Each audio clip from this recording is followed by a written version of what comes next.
Prions. Dieu Tout-Puissant, Père éternel, pas honnêtement venir à toi sans premièrement prendre en considération ce que notre frère vient juste de dire. Notre langue est supposée te louer sans cesse. Notre langue est supposée te glorifier. Je pense toujours au verset dans Éphésiens qui dit qu'on ne parle de bouffonnerie ou de moquerie, de niaiserie, mais que notre bouche soit toujours en train de te louer. Et à la place de chercher des petites justifications que c'est correct de dire, ou correct de faire, ou correct de... On devrait se demander est-ce que vraiment notre langue est toujours en train de te louer, t'édifier. Es-tu en train de bien présenter ta création, tes créatures, les êtres humains, ou est-ce qu'on est en train de les rabaisser par notre langue, les couper en pièces? Honnêtement, Seigneur, je ne peux pas dire oui pour ma part, et je ne pense pas que personne ici oserait dire oui non plus. On a besoin de prendre en considération qu'est-ce que notre langue fait. On prie des belles choses, mais après ça, quand on lève notre tête, on sort notre langue et on commence à couper les gens en pièces. On commence à penser à nous-mêmes et ainsi de suite. Père, viens nous travailler sur ces choses. Justement, le message de ce soir, le passage, nous presse et nous empêche, nous oblige, nous presse à se remettre en question sur qu'est-ce qu'on peut toujours plus améliorer. Pas se reposer sur le fameux plateau que Marc-André a mentionné dimanche. Ce plateau de spiritualité, ce plateau de fidélité, est toujours visé pour aller au sommet, aller au summum, aller à plus encore. On va voir ce soir Paul qui va interpeller les Corinthiens à dire « Faites plus, allez plus loin, regardez les exemples autour de vous, puis faites-en plus. » Mais je prie que tu ouvres nos cœurs pour qu'on soit réceptifs à ça, Seigneur. On prenne vraiment au sérieux qu'est-ce qu'on peut faire plus. Pas que c'est nos œuvres qui nous gagnent notre salut ou qui nous justifient, mais ça n'enlève pas qu'on a une part à jouer, ça n'enlève pas qu'on est motivé par l'Esprit de vouloir ressembler à Christ. Donc, quoi de plus qu'on peut faire? Presse nos cœurs, ouvre notre esprit, rends-nous attentifs quand tu parles à nos vies. Père, je te prie que tu sois avec ma langue ici maintenant pour pouvoir adéquatement exprimer ces idées que tu m'as partagées. Pour pouvoir prendre les quelques minutes qu'il y a devant nous et prendre les heures et les heures de méditation et les garrocher en quelques minutes. Et c'est là que justement j'ai besoin de ton aide parce que même si c'est pas la prédication qui sauve des âmes, si je peux dire, c'est pas la prédication en soi qui change les vies, n'empêche que je veux t'offrir le meilleur sacrifice possible, je veux t'offrir le meilleur de ce que ma langue peut te donner. Donc je te demande d'être avec moi, autant d'être avec mes frères pour que ce message soit un autre des outils entre tes mains pour nous façonner, nous perfectionner. Père, aide-nous. Amen. Tournez s'il vous plaît dans 2 Corinthiens, chapitre 8. Nous continuons notre petite exposition du chapitre 8 et de cette section, chapitre 8 et 9, où est-ce que Dieu veut nous enseigner sur comment utiliser nos richesses, nos biens, nos ressources, je dirais même. Et comme je vous ai dit, moi je crois que le chapitre 8 et 9, cette petite section, est dans l'Épître, dans le Nouveau Testament, parce que Dieu a beaucoup à nous dire, à nous les chrétiens, sur comment utiliser nos ressources. Autant que Dieu avait beaucoup à dire aux Juifs sur comment utiliser leurs ressources. Pensez pas juste à la dîme, pensez à leur terrain, leur linge, leur maison, leurs serviteurs, la façon qu'ils prêtaient l'argent. Une bonne partie de la loi, c'est comment utiliser qu'est-ce que je vous ai donné. C'est pas toute la loi. Donc, c'est quand même important pour nous aussi. Dieu, il a quelque chose à nous dire. Et ça a commencé avec une attitude de cœur ouvert. Et comme on a parlé aussi un peu la dernière fois qu'on était ensemble le dimanche, c'est une attitude qui dit, c'est pas à moi qu'est-ce qu'on a. C'est Dieu me l'a prêté pour l'utiliser à sa gloire, pour le bien des autres. Donc, une attitude de cœur ouvert, de main ouverte, c'est ça qu'on a vu dans les versets 1 à 5 et qui nous amène maintenant à notre prochaine section, les versets 6 à 9. Oui, c'est une petite section, mais ça a beaucoup à nous dire. On va commencer par lire les versets 6 à 9. Nous avons donc engagé Tite à achever chez vous cette œuvre de bienfaisance, comme il l'avait commencé. De même que vous excellez en toutes choses, en foi, en parole, en connaissance, en zèle, à tous égards, et dans votre amour pour nous, faites en sorte d'exceller aussi dans cette œuvre de bienfaisance. Je ne dis pas cela pour donner un ordre, mais pour éprouver, par le zèle des autres, la sincérité de votre charité. Car vous connaissez la grâce de notre Seigneur Jésus-Christ, qui pour vous s'est fait pauvre, de riche qu'il était, afin que par sa pauvreté, vous fussiez enrichis. Je vais ressortir une de mes images que j'ai déjà utilisées et parler encore une fois de la sandwich théologique. Sauf que cette fois-ci, c'est pas 2 tranches de pain, c'est vraiment une miche. Ça, c'est comme une miche, un gros pain qui ressemble à un football, coupé directement dans le milieu. Désolé pour ceux qui sont intolérants. Mais je parle vraiment de 2 gros morceaux de pain. Le premier, c'est l'exemple du Macédonien. On voit au verset 6, Paul, il dit « Nous avons donc ». Le mot « donc » nous ramène à ce qui vient avant. Nous ramène à la section des versets 1 à 5, où que Paul il a dit « La grâce de Dieu a agi sur les Macédoniens, ils ont donné leur extrême pauvreté, donc… » 3 petits points. Premier exemple à regarder. Le deuxième morceau de pain, c'est un autre exemple, celle de Jésus au verset 9. On va le voir plus en détail tantôt, mais ces 2 gros exemples, c'est qu'est-ce qui est consistant, c'est qu'est-ce qui fait le pain. À l'intérieur de la sandwich, tu as la viande de l'action, qui va dire, Paul aux Corinthiens, c'est à votre tour maintenant à agir. Vous avez vu l'exemple des Macédoniens, vous voyez l'exemple de Jésus, maintenant vous aussi faites quelque chose. Et ça va être rempli de sauce, mais ça, je vais y revenir tantôt. Nous avons vu, comme j'ai dit, qu'au verset 6, Paul dit, à cause de l'exemple des Macédoniens, nous avons donc engagé Tite, paraklétos, qui est le mot qui veut dire exhorter, encourager. C'est un mot qui veut dire devenir proche à quelqu'un et lui parler. Mais c'est un mot aussi qui veut dire qu'il va y avoir de l'action. Vous savez comme moi que le consolateur, le Saint-Esprit, c'est le paraklétos. Donc, c'est pas juste, il nous dit quoi faire, c'est on va le faire aussi. Parce que ça vient avec une puissance. C'est pour ça qu'ils l'ont traduit ici par engager. C'est pas juste Paul qui a dit, Tite, je pense que tu devrais y aller. Je suis pas sûr. Peut-être que. Non, il dit, Tite, tu devrais y aller. Donc, un bon coup de pied. Non, pas de coup de pied, mais vous comprenez, c'est Tite, il se passe quelque chose, va là-bas. Mais qu'est-ce qui suit au verset 6, c'est un petit peu plus difficile à bien traduire. Je sais que ça semble clair pour vous, mais en réalité, la façon que c'est présenté en grec, ça pourrait dire 2 choses. Premièrement, Paul pourrait être en train de parler de l'œuvre qui a commencé en Macédoine, comme on l'a vu dans les versets 1 à 5, et que Paul envoie-t-il pour continuer à terminer auprès des Corinthiens. Parce que la Macédoine, c'est dans le nord, et la Corinthe, l'Achaïe, c'est dans le sud de la même grande région. Donc, il pourrait dire, on commence l'œuvre, ça termine là, et ensuite on s'en va à Jérusalem. Ça, c'est une possibilité. L'autre, c'est celle qui ont traduit, c'est au verset 6. C'est qu'il a commencé une œuvre auprès des Corinthiens, puis là, il faut qu'il la termine. Parce que bien sûr, lui a comme créé ou reconstruit le pont qu'il y avait entre Paul et les Corinthiens, parce que ça n'allait pas bien. Et là, ce pont, on pourrait même dire, ce marche électronique, va être utilisé pour prendre la collecte et l'amener jusqu'à Jérusalem. Donc, il a commencé quelque chose, puis là, on va le terminer.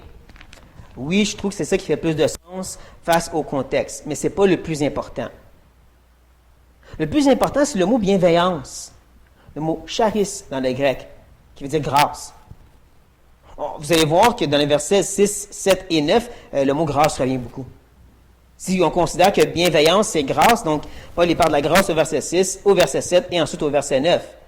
C'est comme s'il est en train de dire, Tite, il est là pour terminer cette œuvre de grâce, et ensuite il écrit au verset 7 parce qu'il veut motiver leur grâce, et c'est pas justement par obligation au verset 8, parce qu'on regarde l'exemple de Christ et sa grâce. Donc, on pourrait dire que les versets 6 à 9 nous montrent que l'attitude prédominante, c'est la grâce, une faveur imméritée, mais de la part des Corinthiens. Ils devraient agir non par obligation, mais par un cœur grand ouvert.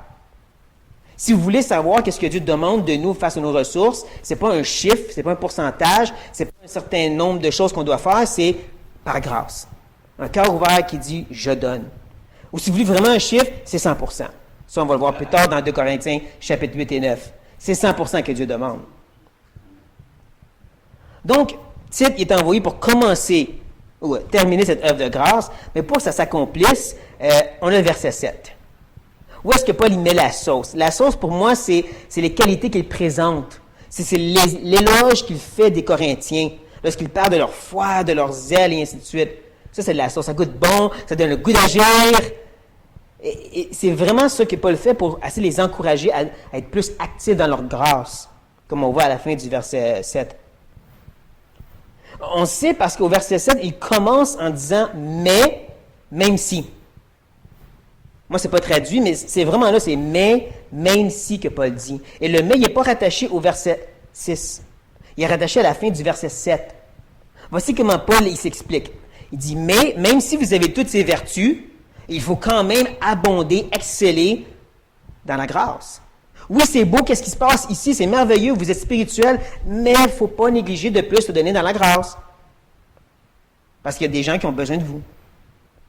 C'est ça, la fluidité du verset 7.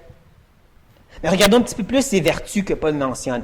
Parce qu'ils sont importants. Le premier, c'est un noyau, je dirais, c'est une grappe de raisin primordiale pour la chrétienté. La foi, la parole et la connaissance vont ensemble. Vous savez que moi, que la foi, c'est pas axé sur la grosseur de la foi que tu as, mais sur l'objet sur quoi tu crois.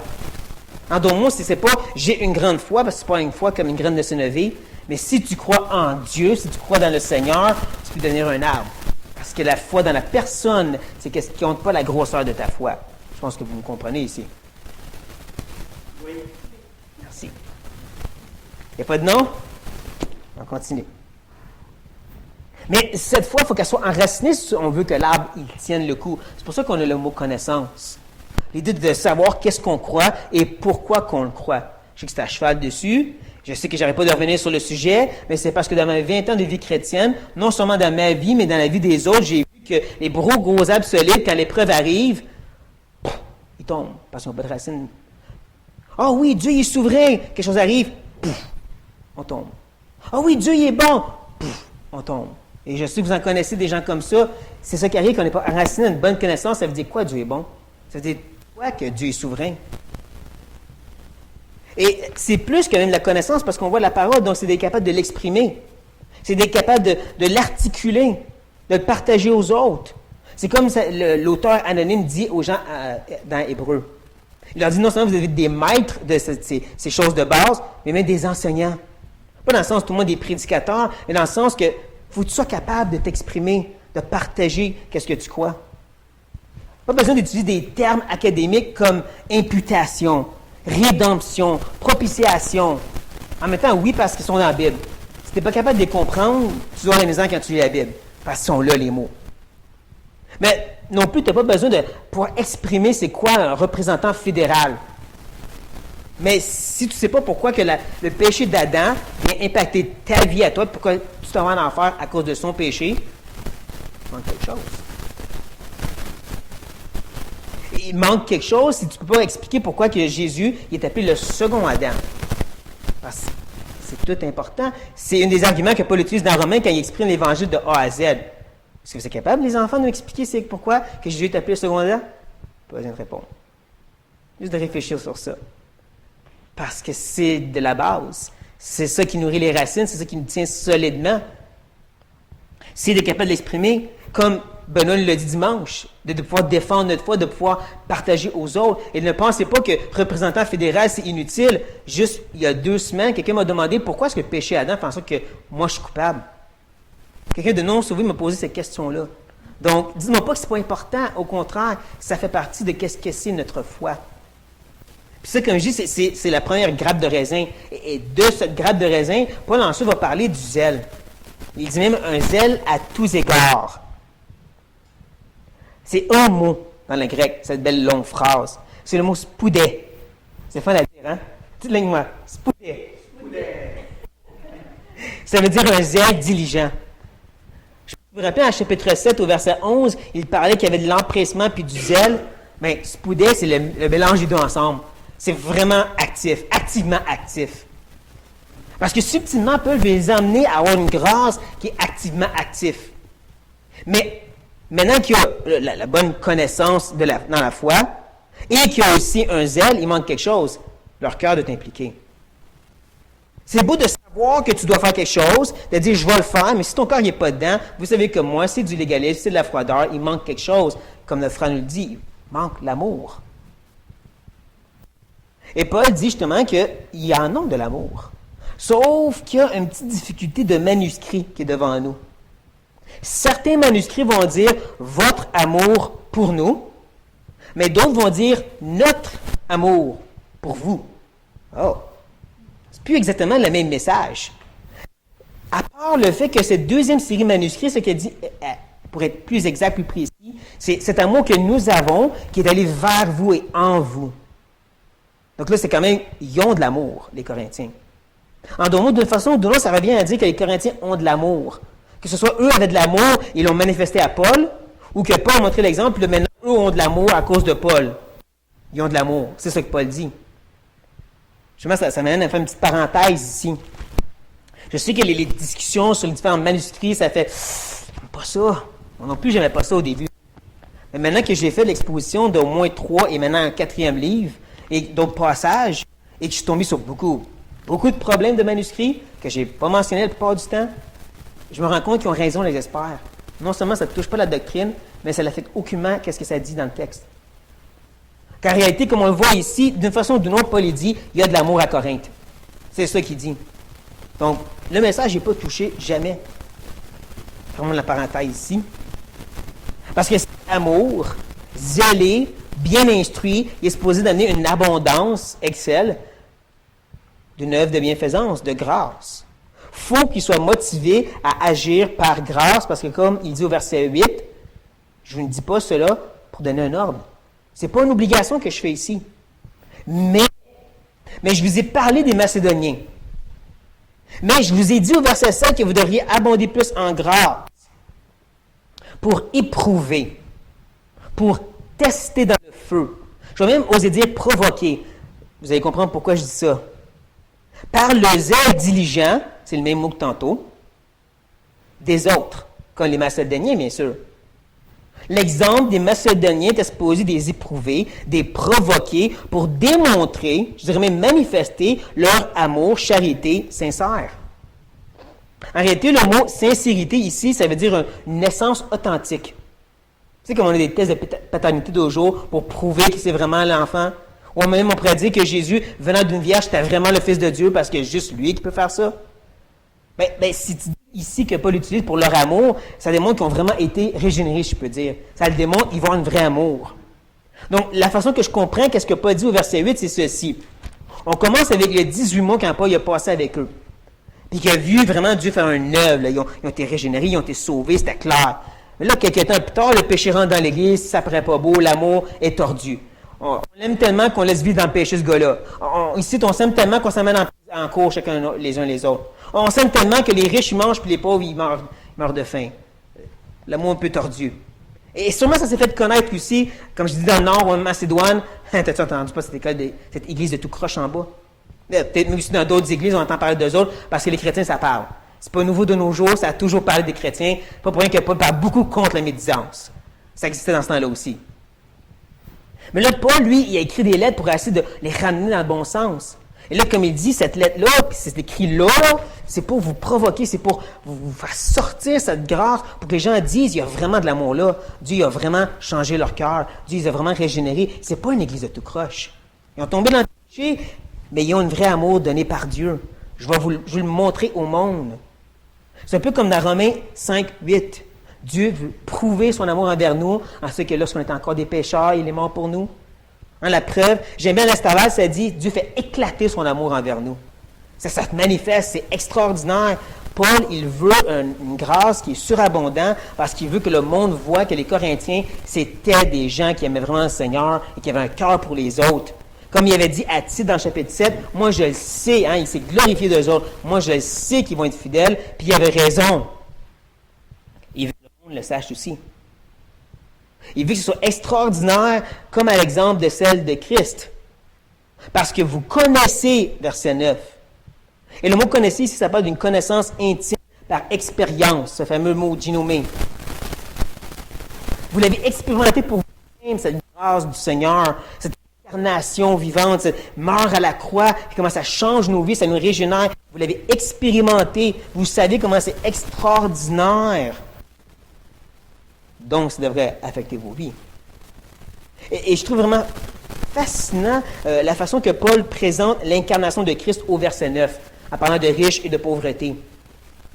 Parce que dans l'église, quand il parle à l'église de Philippe, ou les Philippiens, une église qui avait des problèmes avec le fait de servir et de s'entraider, il dit quoi? Jésus est venu en tant que serviteur. Vous comprenez les Philippiens? Il faut qu'on se serve mutuellement. Là, il écrit aux Corinthes à propos de donner, puis il dit, vous comprenez, Jésus est venu pauvre pour nous enrichir. Parce qu'ultimement, il veut les amener à ce principe que j'appelle l'égalité par transfert. Le riche donne, donc le pauvre monte, puis tout le monde est égal. Comme Jésus est venu sur la terre, devenu un homme pour qu'on aille au ciel, puis qu'on devienne des fils de Dieu. Un échange comme ça. Un échange où est-ce, comme il dit au verset 9, Christ est devenu pauvre. Christ est devenu pauvre. Les Macédoniens étaient prêts à donner de leur extrême pauvreté. Ça commence-tu à faire tourner le petit hamster, les Corinthiens? C'est pas juste de prendre le top du baril et de dire, tiens, du superflu. Pas juste de prendre au moins la moitié. Hey, la moitié, c'est beaucoup, là. On donne la moitié. On garde un coussin pour nous autres, mais on donne la moitié. Non, donner le baril au complet. Ah ben là, tu pousses, Paul. Pas besoin de donner la moitié au complet. Là, on est quand même assez riche. Si on donne la moitié de notre richesse, c'est quand même beaucoup. Non, mais Jésus, il était devenu pauvre pour vous. C'est ça l'appel qu'il fait ici. Et c'est ça l'appel du texte en partie, c'est à quel point tu es prêt à donner tout. C'est facile de donner quand c'est facile de donner. C'est facile de changer quand c'est facile de changer. Mais quand ça demande un effort, quand ça coûte quelque chose, là, il me semble, on est plus prêt à mettre les freins et dire, wow, il ne faut pas être fanatique ici, il ne faut pas exagérer. Je veux dire, OK, tu me demandes de donner 2000, mais j'ai 10 000 dans le compte en banque. OK. Tu me demandes de donner 2000, puis j'ai 2000 dans le compte en banque et des dettes. Wow, tu exagères. C'est ça, hein? Donc, OK, il faut que je cher pour mon Église, il faut que je me donne, il faut que je donne ma vie. C'est l'Église qui compte avant tout. Mais pas ça. Ça ne me tente pas. Cette partie-là, tu me demandes de faire, là, non, regarde. Ça, j'aime pas ça, faire ça. Ah oui, il faut qu'on se voie, les frères et sœurs. Il faut qu'on passe du temps ensemble, la communion fraternelle. C'est important, mais pas lui. Lui, il me tombe ses nerfs. Je m'entends pas bien. C'est lui qui le dit.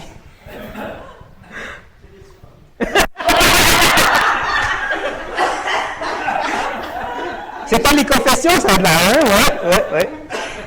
Voulez-vous qu'on arrête, qu'on règle les problèmes avant?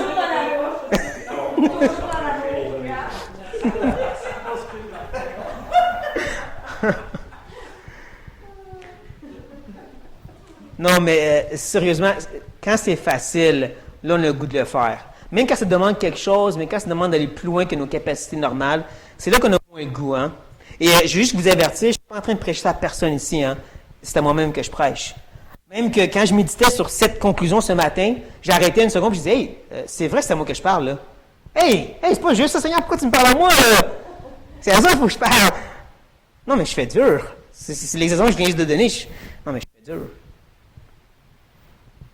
Mais c'est pas le but de se taper dessus. C'est pas le but de se rabaisser et de dire qu'on est bon à rien. Au contraire, Paul était prêt à voir les qualités des gens de Corinthe. Il faut être prêt à être capable de voir l'œuvre que Dieu fait dans notre vie, de voir les changements qu'il a accomplis. C'est juste qu'on ne se repose pas sur ces changements seulement. Encore, comme Marc-André l'a dit, on ne reste pas sur le plateau, il est encore plus haut à aller. On cherche à ressembler à l'image parfaite de Jésus-Christ. On cherche à lutter contre le péché. John Owen a dit, tuez le péché ou le péché vous tuera. Là, on dit, Amen. À quel point qu'on fait ça? À quel point vraiment qu'on lutte contre le péché? Les péchés qu'on n'aime pas, les autres, on va les lutter jusqu'à la mort. Mais les autres, les pas si graves. Justement, je suis en train de mettre les messages pas si graves de Benoît sur le site dernièrement. Et il y a quelques semaines, José m'a écrit une petite liste. Elle disait, prie pour moi contre ces péchés que je lutte. Là, j'ai regardé la liste, je dis, je lutte pas contre ça, moi. Pas j'ai pas ces péchés, c'est moi, je lutte pas contre ces péchés-là. OK, êtes-vous? Encore, je fais dur. Mais c'est ça qu'on doit se questionner. Jusqu'à quel point qu'on est vraiment en train de focaliser nos efforts sur où est-ce qu'on a des faiblesses pour les rendre des forces. Où est-ce qu'on se concentre sur nos forces puis on se dit, je vais les rendre plus forts encore. Je crois vraiment que des fois, si ce n'est pas souvent, Dieu nous éprouve, Dieu nous attriste, Dieu s'éloigne de nous, je ne sais pas comment vous voulez le dire, parce qu'il veut nous réveiller face à des choses qu'on ne se réveille pas, face à des faiblesses ou des péchés qu'on ne considérait pas avant. Si on revient sur le plateau encore une dernière fois, nous, on est installés sur notre longue chaise, puis on est en train de se griller au soleil, et que je suis proche de Dieu ici. Et c'est là qu'il a dit, brasse la montagne comme il faut, puis il dit, lève-toi, ramasse tes clics puis tes claques, puis ah ouais, plus haut. Qu'est-ce que tu fais là? Mais c'est vrai. C'est là que Dieu nous réveille sur des choses qu'on n'a pas considérées dans notre vie. C'est même pour ça que ma prière va être, encore une fois, que Dieu vous dérange cette semaine. Que Dieu ne vous laisse pas tranquille parce que Ouais, c'est un bon message, Martin, c'était bien drôle, on a bien ri ensemble, c'est le fun. Mais à quel point que ça va vraiment affecter votre vie après? Je dis, si je suis honnête moi-même, à quel point ça va changer ma vie, qu'est-ce que je viens juste de prêcher ici, puis que je ne vais pas me concentrer sur le prochain message à partir de demain matin. Oui, tellement, je vais me concentrer sur le prochain message à partir de demain matin, mais ça ne change pas à quel point je vais prendre au sérieux qu'est-ce que je suis en train de dire ici maintenant. Donc, prions.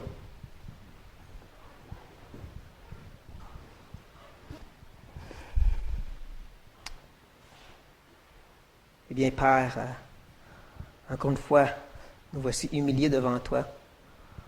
Parce qu'on regarde Jésus, on regarde l'exemple parfait, on regarde comment il a vécu, on regarde comment il s'est donné, on regarde comment que sa spiritualité n'a pas dénigré non plus. S'il fallait qu'il arrête de dormir pour pouvoir prier et servir les autres, il l'a fait. S'il fallait qu'il manque de nourriture ou qu'il vive nulle part, il l'a fait. Il a vraiment tout donné. Pas juste à la croix seulement, il a vraiment tout donné. Et nous, on pourrait chialer si on n'a pas de l'eau chaude aujourd'hui. Seigneur, non, le but, c'est pas de se frapper la poitrine et de dire qu'on est horrible, mais c'est de se concentrer sur nos faiblesses. De se concentrer où est-ce qu'on peut faire plus abonder nos faiblesses pour les transformer en force. Mais laisse-nous pas passer par-dessus cette semaine l'importance de ce qui a été dit ici. Laisse-nous pas l'oublier, Père. Dérange-nous. Dérange-nous cette semaine lorsqu'une occasion va arriver où est-ce que tu vas vraiment nous montrer quelque chose qu'on aurait pu améliorer ou un péché qu'on n'avait pas considéré, comme peut-être l'amertume, la moquerie, peut-être la colère. Parce que ça existe, la colère justifiée, me semble. Ça s'appelle la colère sainte. Aide-nous à vraiment prendre au sérieux. Jusqu'à quel point qu'on est prêt et dédié à vraiment changer. Ah, faudrait que je lise plus la Bible. Puis quand tu nous donnes le temps libre, Père, est-ce qu'on le fait? Ah, je devrais plus prier. Quand tu nous donnes l'occasion un certain matin, est-ce qu'on le prend? Provoque en nous un dérangement face à qu'est-ce que tu nous dis ce soir. Laisse-nous pas être indifférents face à ces choses.